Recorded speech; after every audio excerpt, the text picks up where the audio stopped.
وعندنا بعد كده الmove pivot table لو إحنا حابين ننقل الpivot table بتاعنا من مكان لمكان، بدل ما إحنا ناخده copy paste كله، ممكن نكتب الlocation اللي إحنا حابين ننقله فيه، مثلًا بدل من ما A3 هنقول مثلًا A30 أوكي، فبشكل تلقائي اتنقل معايا للمكان، ابتدت الخلية الأولى معايا من A1 لA30 أو من A3 لA30 لإن هي كانت هنا.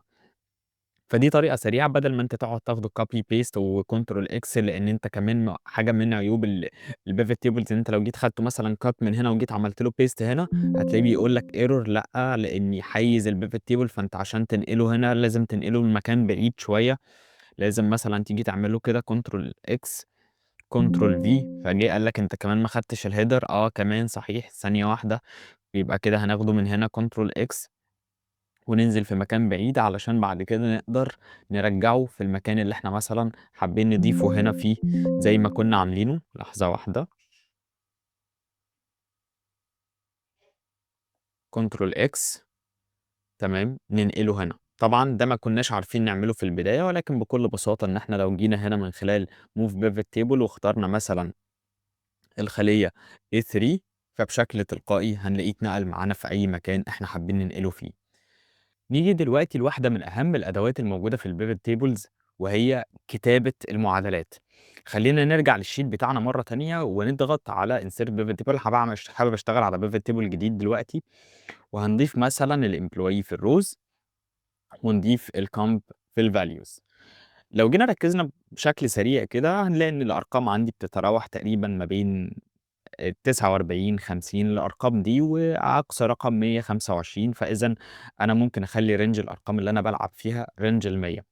فبكل بساطة لمّا باتوجه لfield items fields items and sets وباضغط عليه بيظهر لي القائمة دي.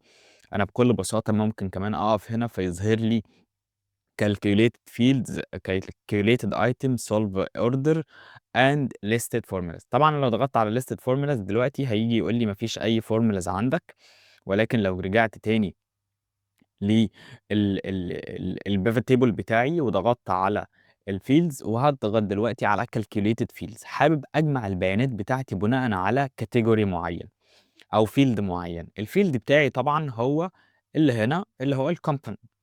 طيب هنيجي نسميه إيه؟ هنيجي نسميه bonus. أنا عايز أدّي bonus للموظفين بتوعي بناءً على المبيعات أو الأرقام اللي اتحققت، وهاقول if الcomp ده double click عليه أو insert field فهيتضاف معايا أكبر من 100,000 فأنا عايزك تضربه لي هو نفس الfield برضه في 5%. أنا هادّي 5% bonus للموظفين دول. طيب لو أقل فأنا محتاجك تظهر لي 0. أوكي، اتضاف معايا. فابتدى يظهر لي قصاد كل موظف حقق أكتر من 100,000 ابتدى يظهر لي هو هياخد قد إيه بونص. ده طبعًا عشان محقق 125 فخد 6000، ده محقق 112 فخد 5600، ده 104 5200 وهكذا. طيب ده بالنسبة إن إحنا عايزين نعمل calculations as per field. طيب هل في إمكانية إن إحنا نعمل calculation as per item؟ طبعًا متاح، وهي فكرة إن أنت مثلًا هنيجي نعمل الcalculation دي ل يعني for example ناس معيّنة. بافتراض مثلًا إن إحنا بدل ما كان عندنا هنا الemployee name، إحنا كان عندنا مثلًا الdepartment أو عندنا product معيّن. فبكل بساطة بنيجي نقول في الname مثلًا هنسميه أي اسم. أي اسم هنسميه أي حاجة، أوكي، وهنيجي نقول له هنا والله أنا عايزك تجمع لي ألكسندر، فين ألكسندر؟ insert زائد ألين زائد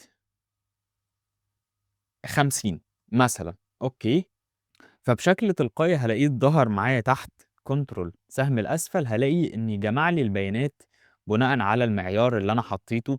فدي كمان أداة من الأدوات اللي إحنا بنستخدمها، طبعًا مش ظاهرة معانا دلوقتي لإن إحنا اعتمدنا على indicator أو اعتمدنا على field أصلًا 741.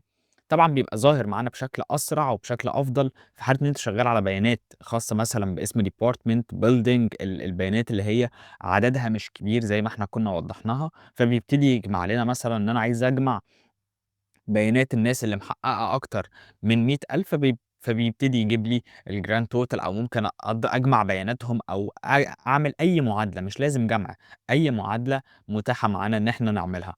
طيب لو جينا بصينا دلوقتي solve order، فبيجي يقول لي الأوردرز اللي إحنا اديناها له، عندك كذا وكذا. عندنا كمان الlisted formulas، الformulas اللي إحنا كتبناها، إحنا كتبنا 2 formulas عندنا في الفيلد دي واحدة، وفي الايتمز دي التانية، وتحت جايب لنا الشرح الخاص بيهم.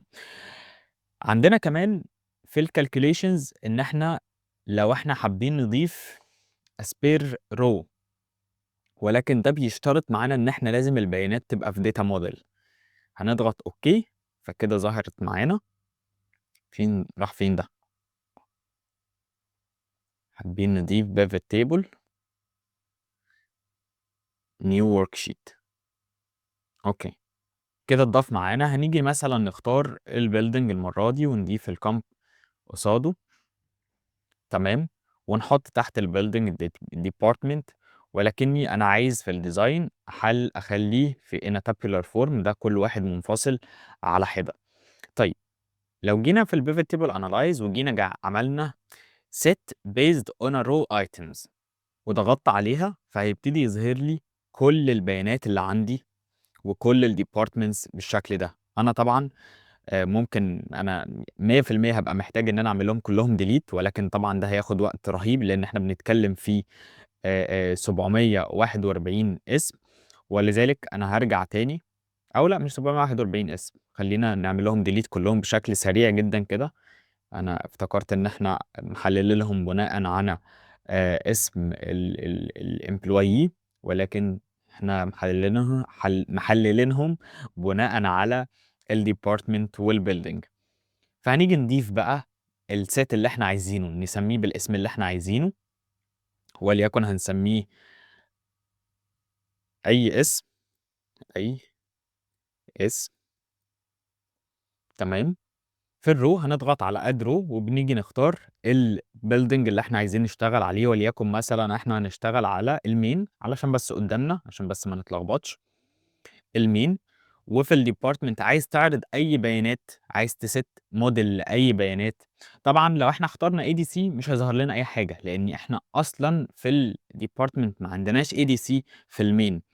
انما المين فيه ايه؟ عندنا مثلا اكونت مانجمنت، ده موجود، وممكن نضغط كوبي رو ونيجي نغير، نختار مثلا facilities ونضغط delete row، كده اتحذف معانا. ممكن نعمله كوبي ونيجي نغير بس، نضيف مثلا الاي تي ونيجي نضيف المانيفاكتشرنج.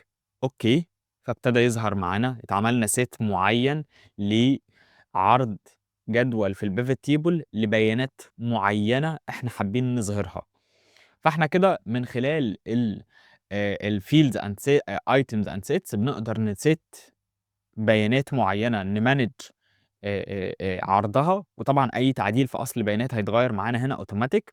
ممكن نعمل معادلات معينه، ممكن نعمل معادلات طبعا للفيلدز والايتمز، طبعا كالكوليتد ايتمز وكالكوليتد فيلدز. طيب لو احنا حابين نعدل على السيت اللي احنا عملناه، بكل بساطه بنرجع تاني نضغط على مانج سيتس، فبيجي يقول لك انت عندك سيت اسمه اي اسم، نضغط edit فهيفتح لنا الويندو اللي احنا كنا عملناها في البداية. لو حابين نعمل لها delete، لو حابين نضيف سيت جديدة، بكل بساطة ده بيكون من خلال الكالكوليشنز fields items and sets. وعليه علشان احنا عملنا set اوتوماتيك، فابتدى يظهر معانا ال OLAP and tools.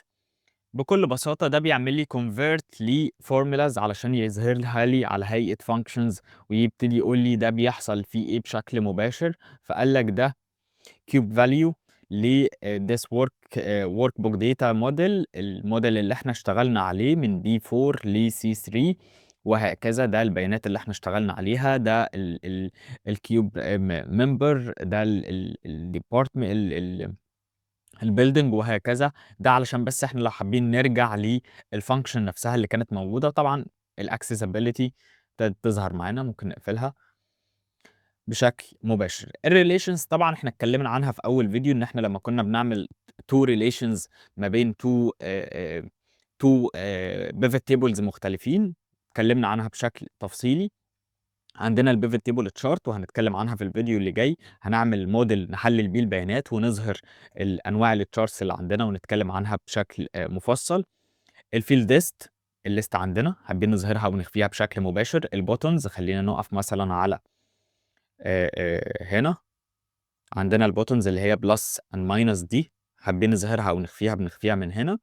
الfield headers لو إحنا حابين نشيل الheader ده اللي هو كلمة row label and sum of comp، حابين نظهرها أو نخفيها، ده بتكون من هنا. يا رب يكون الشرح أفادكم ونكون وصّلنا وصف تفصيلي للpivot tables وتكون ساعدتكم. إن شاء الله الفيديو اللي جاي هناخد موديل كامل لبيانات ونبتدي نحللها بشكل تفصيلي. إن شاء الله الفيديو اللي جاي هناخد موديل كامل لبيانات ونبتدي نحللها بشكل تفصيلي ونعمل منها dashboard باستخدام slicer، باستخدام charts، pie charts، line charts، timeline، كل حاجة. ما تنسوش تعملوا subscribe وانتظروا فيديوهات وكورسات جديدة.